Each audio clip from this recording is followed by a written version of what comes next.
而巴士公司就已經喺巴士站加設咗新嘅指示牌，唔少居民都話加咗幾條巴士線，方便好多。如果係有需要嘅，而又直接可以去到我需要即係經西隧嘅地方，我都會行西隧咯。不過有車主就話，除非紅磡海隧好塞車，否則都唔會用西隧。其實西隧通車已經帶動咗港島西區嘅樓市，令區內樓價有2至3成嘅升幅。而區內嘅地產公司甚至用西隧通車作為樓盤嘅賣點。我相信會吸納咗嚟九龍舊區啊，部分嘅人咧會過嚟呢邊嘅活動啊，或者係做嘢啊，或者換樓嗰個。佢相信大嘅地產商會因為西隧通車而將投資項目由港島中轉到西區發展。亞洲電視記者鄺燕珊報導。另外，民主黨喺下晝係發起汽車慢駛遊行㗎，抗議西隧嘅收費過高。由洪建薇報導。12架汽車喺中環皇后碼頭出發，慢駛往西隧。佢哋抗議西隧收費過高，並要求加快接駁西隧嘅道路工程。車隊過咗西隧後，向公司代表遞交請願信。抗議人士認為西隧提前3個月通車，會為西隧公司帶嚟2億700萬嘅額外收益。佢哋又認為應該擴大現時嘅西隧優惠計劃，為駕車者提供首年半價優惠。亞洲電視記者洪潔薇報導。運輸署較早前就估計啦，西隧通車係可以稍為舒緩2條舊海隧嘅塞車情況㗎。我哋依家就交俾歐志良講下2條舊海隧嘅交通情況啦。唔該你，歐志良。唔該，譚偉雄。咁我而家就喺告士打道呢度㗎。咁西區海底隧道已經通咗車啦。咁我哋睇下舊海底隧道嘅交通情況係點。咁我哋而家喺度睇出咧，見到咧有交通警員喺度指揮交通㗎。咁而左手邊嘅行車線就係往海底隧道㗎。咁睇到而家車輛就唔係咁多，行車暢順㗎。而右手邊就係往跑馬地嘅行車線嚟㗎。咁可能今日有跑馬，咁所以咧特別多車㗎。咁其實喺海底隧道一帶呢度塞車係一個普遍情況嚟㗎。咁我哋又睇下喺尋日嘅情況係點。咁我哋睇條尋日咧喺左手邊嘅交通情況咧相當之擠塞㗎。入海底隧道嘅車係相當之多，咁係需要咧交通警員咧現場維持秩序㗎。咁其實西區海底隧道咧係比原先早咗3個月通車㗎。咁耗資75億，係香港第一條雙管3線行車嘅隧道嚟㗎。西區海底隧道係新機場核心工程項目之一，全長2公里，連接港島西區同埋九龍新填海區，係全港第一條雙管3線行車嘅隧道。並且率先喺頂部裝設電子顯示牌，俾駕車人士知道最新交通情況。收費亭亦多過其他2條海隧，有20個。西隧由93年開始興建，耗資75億，每日最高流量係18萬架次。舊海隧同東隧目前合共每日有21萬架次嘅汽車使用，預計西隧通車初期會有6萬架次汽車使用，但估計過海嘅汽車總數會多咗。西隧嘅收費係3條過海隧道中最高㗎，以私家車為例，單程收30蚊，比其他嘅貴2倍。咁我睇翻而家告士打道嘅交通情況咧，其實都算大致正常㗎。咁我哋個報道就告一段落，交翻俾新聞部。好啊，唔該晒咁多位喺出邊坐瞓嘅同事㗎。其他消息，湖南省官員以來有幾多架車使用呢一條隧道，但係舊海底隧道灣仔嘅入口車龍呢，就比琴日短咗啲。不過就有人擔心西區隧道部分連接嘅道路未全部起好呢，會造成樽頸出現塞車嘅情況㗎。咁廖宗平呢，而家就喺隧道香港出口嗰邊㗎。廖宗平啊，而家嗰邊隧道口嘅交通情況係點啊？因為話西區隧道由1點鐘通車到依家咧，已經係5個半鐘頭㗎啦。可以見到咧，依家我就企咗喺隧道嘅西營盤香港出入口方面㗎。可以見到暫時嘅交通流量咧都係比較稀疏㗎。我哋問過好多司機啦，佢哋都話咧西區海底隧道咧要收30蚊嘅行車費咧，比其他2條隧道係貴，所以暫時佢哋係採取觀望嘅態度㗎。另外咧，我哋嘅採訪隊今日亦都係利用過西區隧道咧，去過尖沙咀葵涌一帶，沿途可以見到咧，所有嘅指示牌、路牌咧都已經安置妥當㗎啦。至於詳細嘅西區隧道嘅連接網絡究竟係點樣呢？由黃淑明同大家介紹下。西區海底隧道九龍出口起喺西九龍填海區嘅道路網絡，全部都係新㗎。出隧道之後直行，會連接西九龍快速公路，可以去到葵涌，一直通到去青嶼幹線同埋赤鱲角新機場。靠左上橋，經過迴旋處就係去油麻地果欄方向。靠右就去到廣東道同埋尖沙咀。至於由九龍過香港，靠左線行車會出到去西營盤，靠右上迴旋處就去中環。西區隧道耗資75億元，係本港唯一一條兩邊方向都有3條行車線嘅過海隧道。據隧道公司估計，由美孚經西隧去中環時間只需要7分鐘，比起用紅磡舊隧道快30分鐘。而喺成個下晝，無論西隧喺九龍抑或香港出入口附近嘅交通都好暢順，冇塞車。由聽日開始，幾條新嘅巴士線會用西隧，分別係930、935、960、970同埋905P。而4條舊巴士線就會轉用西隧，改埋路線號碼，包括905、914、917同埋934。無線電視記者黃淑明報導。西區隧道公司話咧，隧道嘅最高容量每日係可以去到18萬架次㗎，比起2條隧道咧都係仲要多㗎。運輸署亦都估計咧，西區隧道喺通車之後，可以大大舒緩香港喺過海時候嘅交通擠塞情況。咁究竟有冇成效呢？我哋而家即刻去海底隧道嗰邊睇睇。咁可以見到啦，左手邊嘅咧就係現時海底隧道香港入口告士打道香港電訊大廈對開嘅一段路面嘅交通情況㗎。咁而右手邊呢，就係尋日同一時間同一地點嘅現場錄影。咁可以見到咧，左手邊現時嘅情況呢，最左邊過香港海底隧道嘅幾條行車線呢，車龍係比尋日短咗㗎。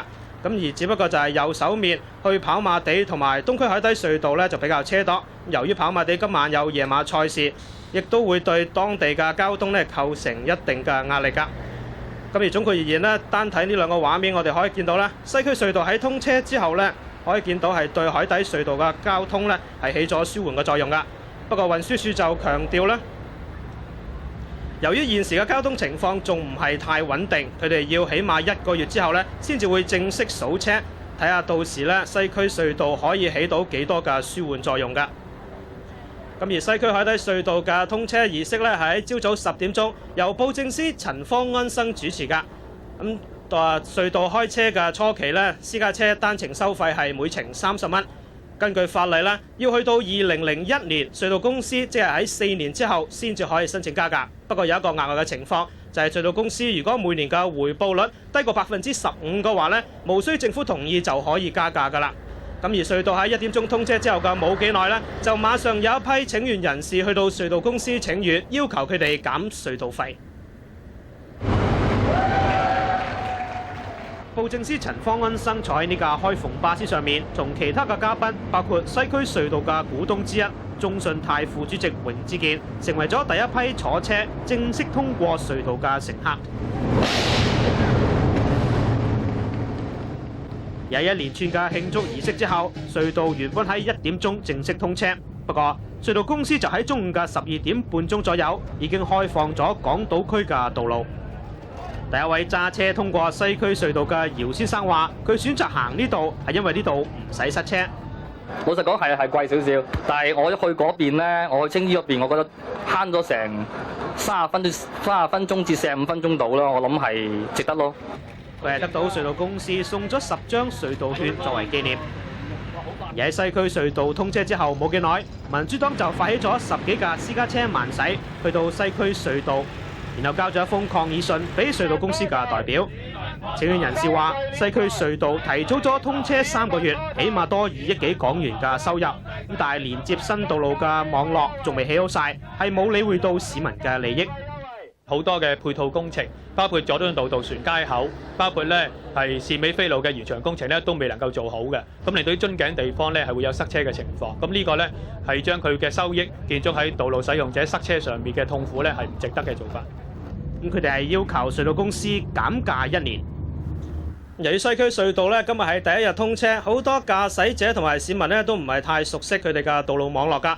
咁西區隧道公司咧就已經印製咗幾千份呢啲小冊子，分別放咗喺其餘2條隧道嘅收費亭咧，俾市民咧取閱㗎。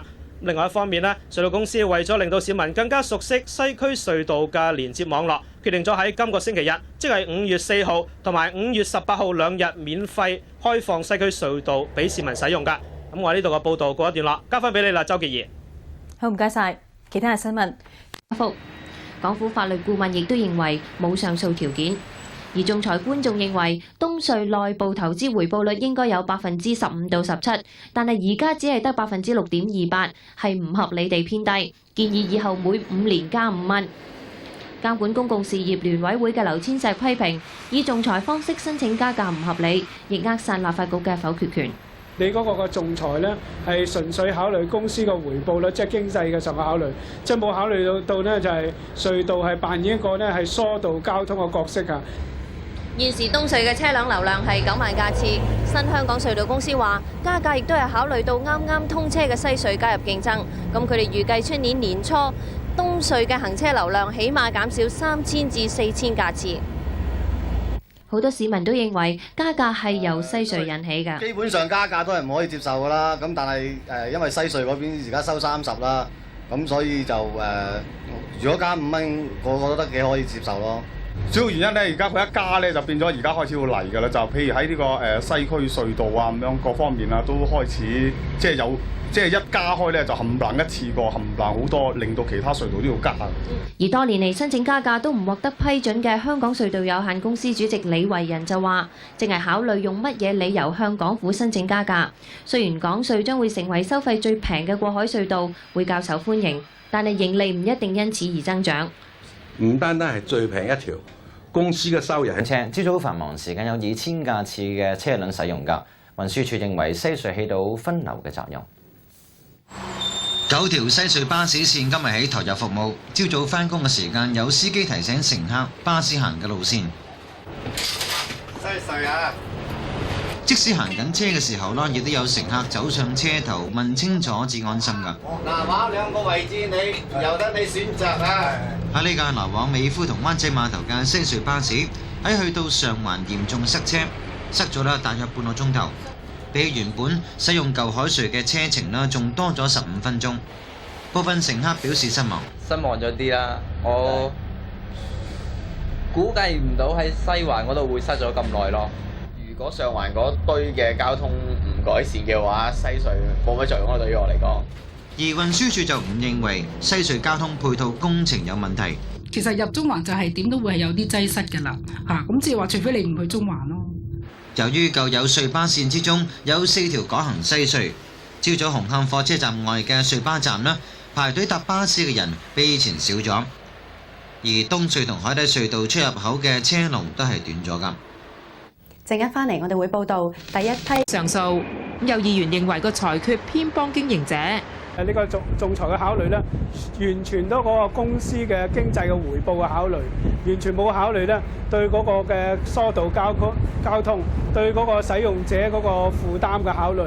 咁我覺得係非常之唔公平嘅。劉千石認為啊，東隧加價之後，舊海底隧道會更加塞車。無線電視記者余子玲報導。而紅磡海底隧道就表示，佢哋通車23年來未加過價。佢哋話會參考東區海底隧道嘅加價理據，然後積極考慮向政府提出加價申請。林錦輝報導。紅磡過海隧道要求加價最大嘅理由係西隧通車之後可能會影響佢哋嘅收益。公司負責人否認佢哋幾間過海隧道公司夾埋一齊加價。因為3間公司有佢自己個別嘅股東，有佢董事局有唔同嘅睇法咧嚇，咁就我哋唔可能話喂係咪可以串通嘅嚇。咁就算你可以有啲去溝通，但係你最後批唔批准就由政府去決定㗎嘛嚇，又唔係話由幾個私人財團可以坐低研究係咪可以將個價錢去調升嘅，呢個係唔可行嘅。易志明話：西隧通車之後對紅磡過海隧道嘅影響，起碼要2-3個月後先至明朗。如果證實令到佢哋嘅收益減少，佢話會更加積極向政府提出加價。易志明又話：紅磡過海隧道嘅交通流量已經接近飽和，雖然喺過去10幾年公司嘅投資回報率都維持喺15%至17%，但係如果唔再加價，佢擔心以後唔可以達到呢個水平。至於東隧透過國際仲裁人成功申請加價，易志明話會研究東隧所提出嘅理據，睇下可唔可以適用於紅磡過海隧道。無線電視記者林錦輝報導。